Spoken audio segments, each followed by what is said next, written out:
Crazy Will here today. Today we're going to be talking about building a portable RetroPie. Stay tuned.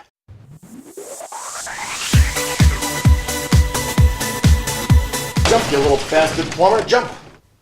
Oh, hey guys, Crazy Will here. Today we're going to be talking about this little device right here. So this episode is going to be kind of a combination of what you can do with a Raspberry Pi, a little bit of an intro into RetroPie, and also a review on this little handheld gadget that is all those devices and programs put together, which I cannot take credit for this build. I will not. ETA Prime, if you look up anything, and I mean anything, on RetroPie, he will show up. He has tutorials on everything. The guy has worked his butt off. Check him out. I have a link in the description down below for this build. Basically, I'm going to be reviewing it today, showing you what I did, little modifications that I did, things that I tried, my little journey for building this little handheld portable RetroPie.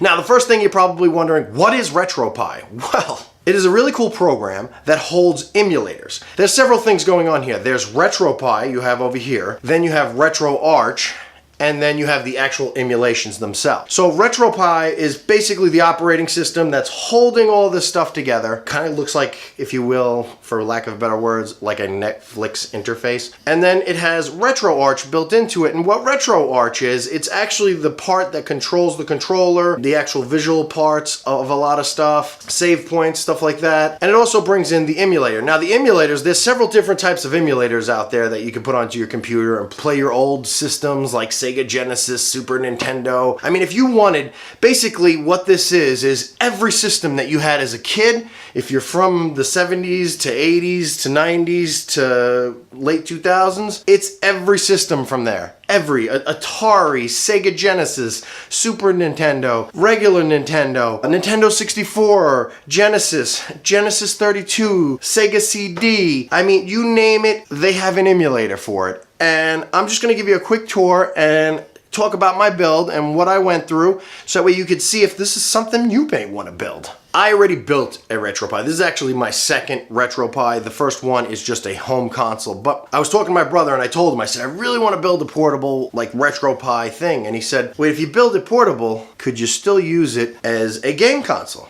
And I said, I don't see why not. I think once I put it together, I would know. He's like, it's my childhood. I want one. So I was like, okay. Started putting it together. Found out I needed some more parts. Found out I also ordered some wrong parts. So that's why you might want to pay attention to this video. And I will tell you pretty much basically everything you're going to need to know to build. You know, I'm going to tell you the little glitches I ran into and the little aggravations that I got here and there. It wasn't as simple as he made it out to be. There was little things. And I didn't follow everything to the T. I should have bought his screen and I bought a cheaper one, and maybe that was part of the problem. And then I thought if I bought a bigger battery, there's a whole bunch of things. We're gonna get into it. I'm gonna take you over to the workbench and give you a breakdown of this thing.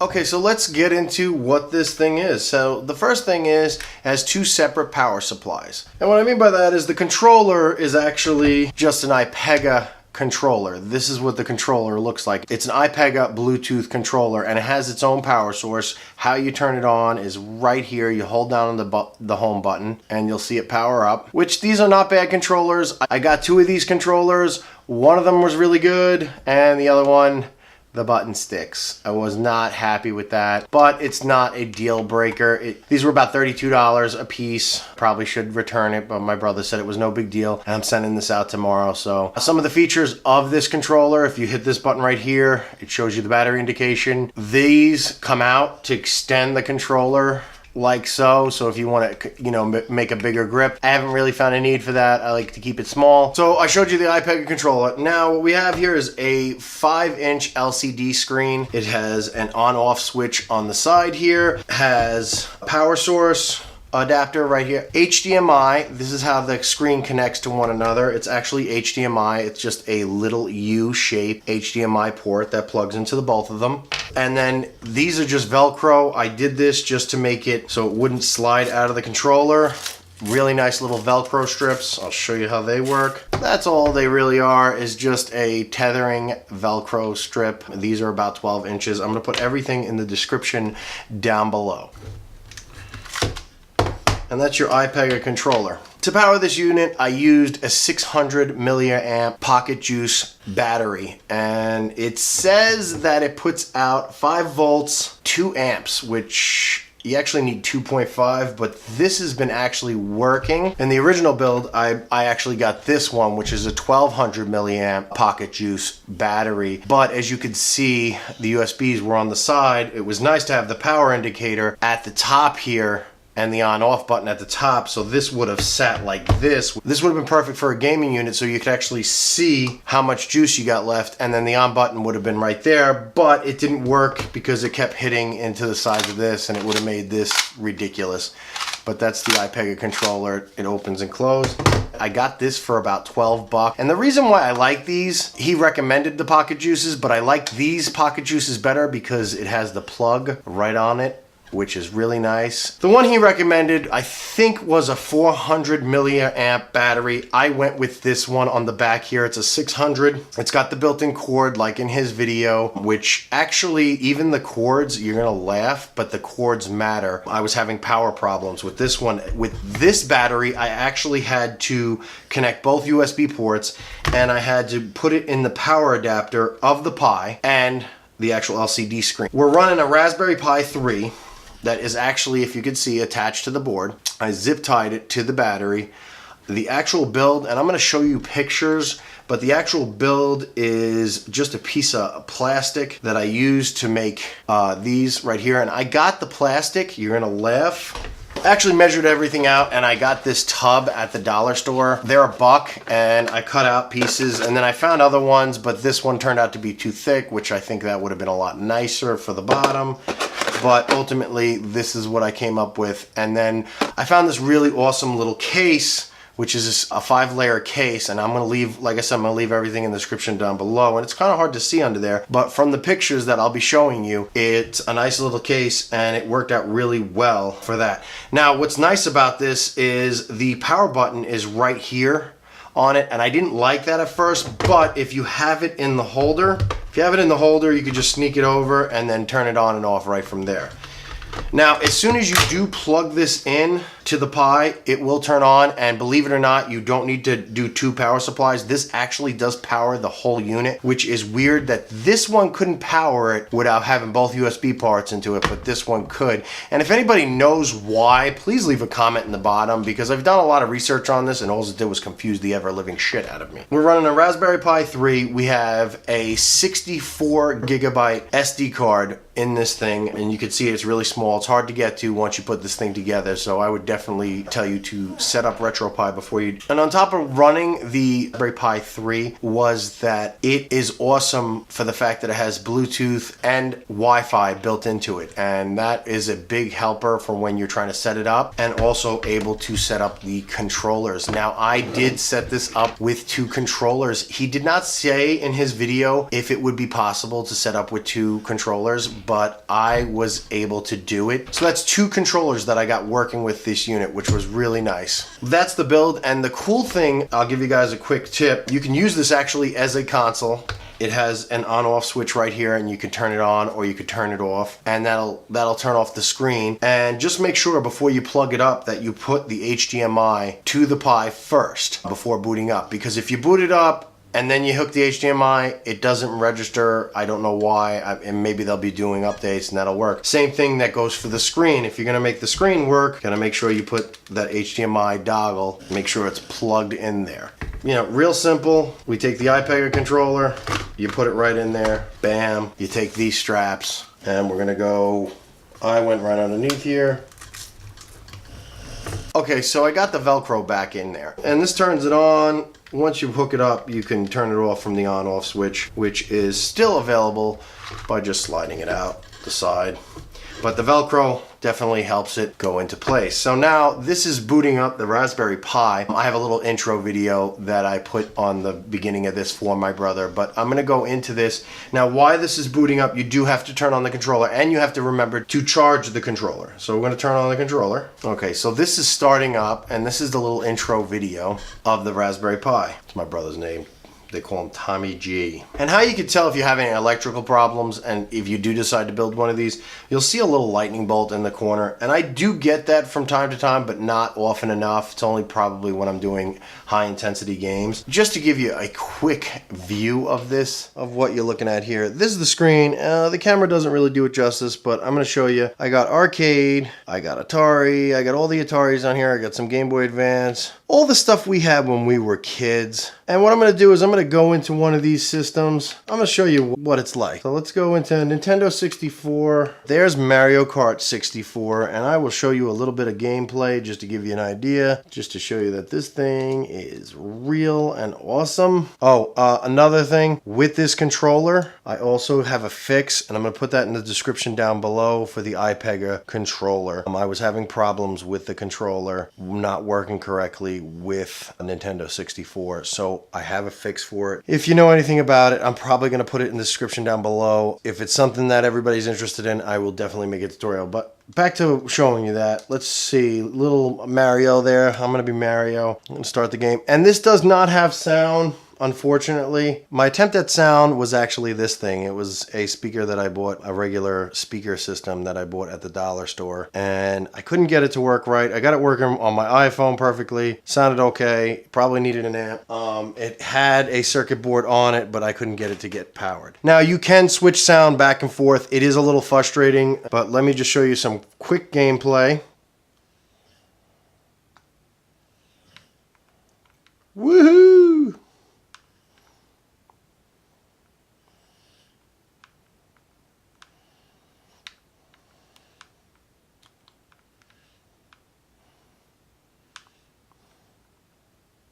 So just to give you some idea of what the gameplay is like. So that was some of the gameplay. Now, I said this could turn into a regular console, and that's really easy to do. You shut it down, which I've already done, and there's a little button. I don't know if I could show it to you in here, but there's a little button right there, and it's a switch. You turn it off, so that turns off the screen. You take out this HDMI. I guess it's a U adapter, an HDMI. You take it out, disconnect this from the Velcro, and like I said, the Velcro is not necessary. It's a safety precaution, and it just made me feel a lot better. But real simple, it pops out of this case.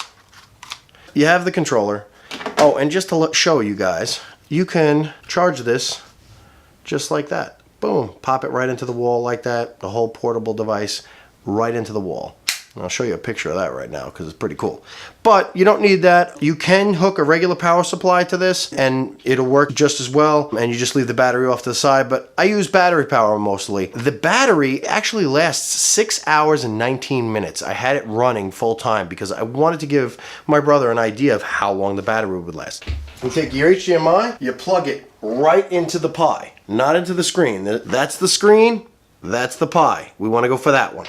So we plug that right in, power up this bad boy by hitting the power button, starts running, turn on your controller, and there it goes. And just a reminder, make sure before you turn it on, you hook it up to HDMI, otherwise it will do some funky things. You got your buddy that wants to play, there's a controller, and then I got my controller, and now you have a system. And like I said, and the battery indicator, you can still see, I got 2 bars out of 4, so I'm halfway through. Now I can go into a game and start playing. So this is RetroPie. I want to show you this real quick, guys. If you need to change the audio, you go into RetroPie, and you go into audio. Takes a second to load. Either pick headphone, 3.5 millimeter jack, that's the jack input at the top. And remember, please guys, don't jam your headphone set into that. You will break that. It only goes in like halfway for some reason, but I just wanted to put that out there. That was another little technical thing that aggravated me. Or you pick HDMI, because that's how you're gonna be running it. So we'll hit HDMI, that way the sound's there, and I don't have speakers on this. I just wanted to show that, because that was one of the things I was running into. And I do have the power symbol going up. It does that from time to time. That means that you're having low power, but as you can see, I will go to last played and we'll go to Mario Kart, and you'll notice that I don't get that. And you can, RetroPie comes preset with a lot of stuff, and a lot of stuff that you're looking at right now is stuff that I have done. Again, I got to give props to ETA Prime. A lot of the stuff, almost all the stuff, I learned from him. So, you know, I don't want to steal anybody's thunder. Check his channel out. He tells you how to do all the stuff that you're seeing right here.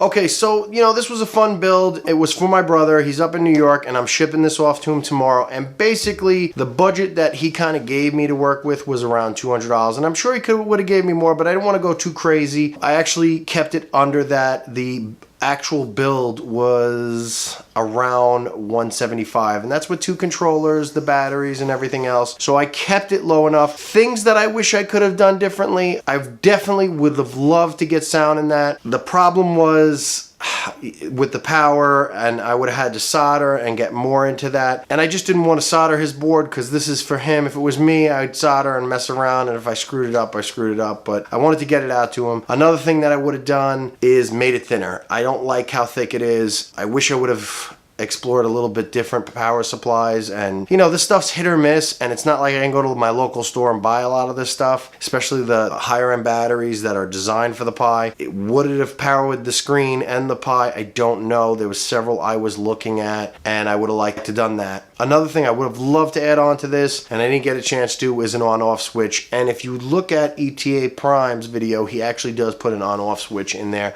I just didn't like it behind the screen. Another thing I would have loved to really build is a nice case, but I don't own a 3D printer. To build it out of plastic just wasn't feasible, and trying to find a box in that dimension, I don't know why I had a hard time finding a box in that dimension. So those are some of the upgrades I wish I could have done, but just didn't get a chance to do it. I messed around with this between setting up the operating system, waiting for packages. This took about a good 2 weeks in between work and everything else, messing around with it, trying to get it working. I ran into a couple hiccups with the controller. So let's talk about some of the pros and cons on this thing, because it is kind of a review, and I'm going to do this, and I'm even going to rate this thing. So let's start with the pros. It was portable, and it was a really fun project to make, and it really isn't that hard. The software is free, and it's amazing. I mean, it does so much. Really cool that the portable switched over to a game console. Really easy. The system goes up to Nintendo 64 and PlayStation on a Raspberry Pi 3. That's pretty incredible that those gaming systems were like pretty decent sized systems till now it's a little credit card sized computer. Like I said, you could do so much with these things. You could put a lot of games on these systems. I went up to a 64 gigabyte SD card.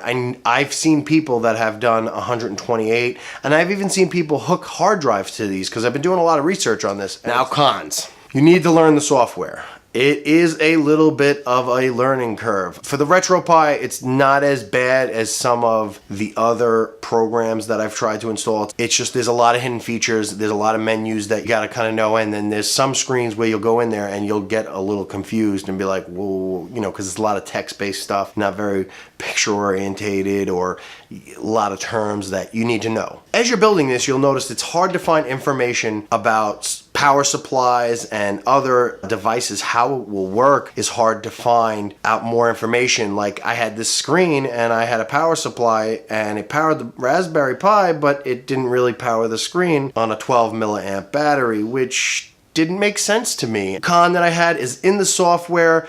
It's hard to find certain information. You have to do a lot of digging if you want things to happen. Like, one of the biggest problems I've had, and I will post down in the description what the code is for the controller, and I talked about this, the Nintendo 64 controller. You could set up through RetroArch your controller perfectly, and it works for every game, and then you get into Nintendo 64, and for some reason, the controller wasn't mapped correctly. And I spent a good couple days doing a lot of research, staring at the code, trying to figure out how to get this code to work. And luckily, I got it working after a lot of trial and error and restarting and playing and trying to get the game going, and there was no information on it. And that's why I'm going to post it down below. You may need a keyboard from time to time, which for portable gaming isn't the most convenient. Now, you can get a lot of these Bluetooth small controllers, but if you're carrying around the system and the controller, it's a little inconvenient, and it's bad to just unplug the thing without properly shutting it down. For two controllers, the Bluetooth I didn't feel was strong enough on the Raspberry Pi.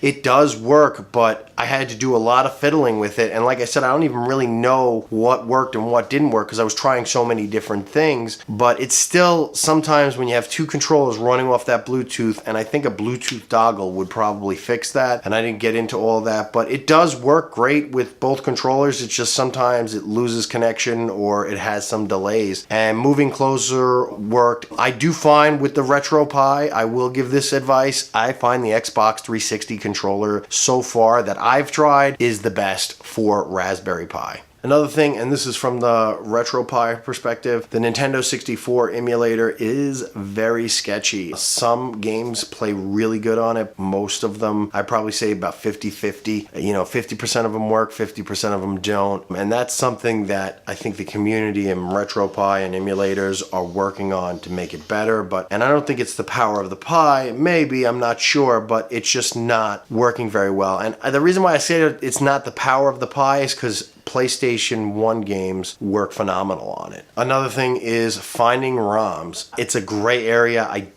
I would think that it's kind of illegal if you don't own them to download ROMs, trying to find them. If you do a Google search, they're all over, but there's a lot of shady websites that I probably wouldn't go on. So like I said, I really want to thank ETA Prime again. Like I said, this was his build that he did a YouTube video on, and I put the link in the description down below. I am really happy he shared, because I was thinking about this, and every time I Googled, he come up, and there was other people that came up, and there's a lot of options out there to make a portable RetroPie, but his was the easiest, and it was kind of straightforward, and I'm really glad he shared it. His build, I give it a 4 out of 5. I really do. Just the minor things like sound and stuff like that, and it's not all on him. It's, even RetroPie and everything. The overall build, it's a 4 out of 5. I mean, I think there's always room for improvement, and I think there should be more kits out there available to put sound on this, or even the simple thing of finding a case that would hold a 5-inch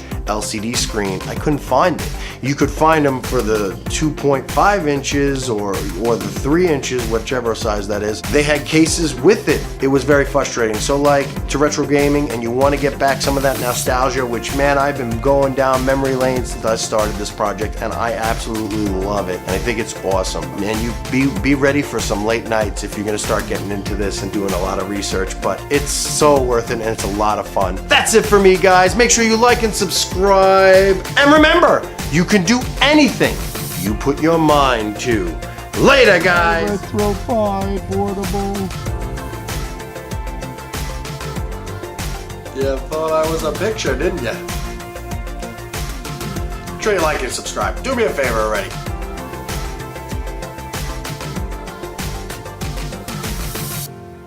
Click on one of the videos.